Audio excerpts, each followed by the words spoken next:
মাননীয় স্পিকার, নতুন সরকার ক্ষমতা গ্রহণের পর থেকে ব্যাংক থেকে ঋণ নেয়ার পরিমাণ ক্রমাগতই বাড়ছে।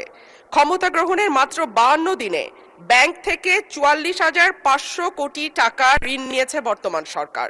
সরকারের দ্রুত ঋণ বৃদ্ধির কারণে ইতিমধ্যে চলতি অর্থবছরে বাজেটে নির্ধারিত লক্ষ্যমাত্রা ছাড়িয়ে গেছে। এবার বাজেটে লক্ষ্যমাত্রা ধরা হয় 1,04,000 কোটি টাকা।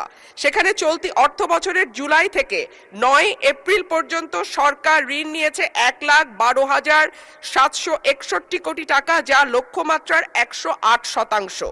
এর মধ্যে অন্তর্বর্তী সরকার জুলাই থেকে 16 ফেব্রুয়ারি পর্যন্ত নেয়া ঋণ 68,229 কোটি টাকা। বাংলাদেশ ব্যাংকের প্রতিবেদন থেকে এই তথ্য পাওয়া গেছে।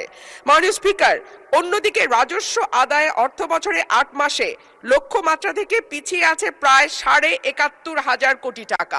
মাননীয় স্পিকার, আপনার মাধ্যমে মাননীয় মন্ত্রী মহোদয়ের কাছে আমার প্রশ্ন, আমরা রাজস্ব বাড়ানোর ক্ষেত্রে এবার নতুন কোনো পরিকল্পনা নিচ্ছি কিনা, করের আওতা বাড়ানো হচ্ছে কিনা এবং হলে সেটি কিভাবে? ধন্যবাদ মাননীয় স্পিকার।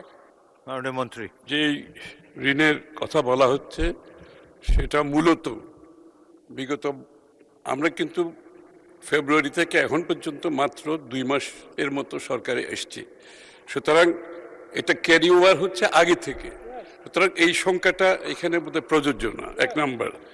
2 নাম্বার হচ্ছে বিএনপির যে অর্থনৈতিক পলিসি সেটা হচ্ছে স্থানীয় ব্যাংক থেকে ঋণ কমিয়ে আনা।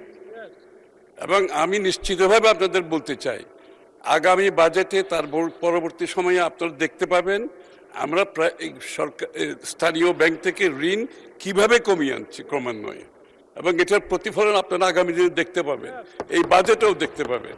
তো সুতরাং ঋণ যেটা বিগত দিনের তো অনেক লাইবিলিটি আমরা গ্রহণ করেছি।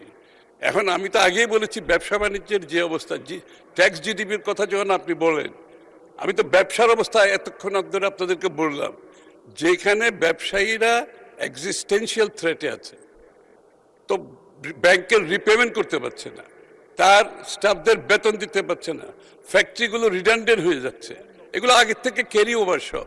তো সেই ক্ষেত্রে ট্যাক্স জিডিপি যেটা আমরা রেখে এসেছিলাম অনেক উপরে, সেটা বিগত সরকারগুলো কমিয়ে কমিয়ে সাথে নিচে নেমে আসছে। আবার এটা আমরা যেখানে রেখে আসছিলাম ওখানে তুলতে হলে মাননীয় স্পিকার একটু সময় দিতে হবে, কিন্তু বিএনপি সরকার সেই কাজটা ভালোভাবে সম্পন্ন করবে, আমি আপনাকে নিশ্চিতভাবে বলতে পারি।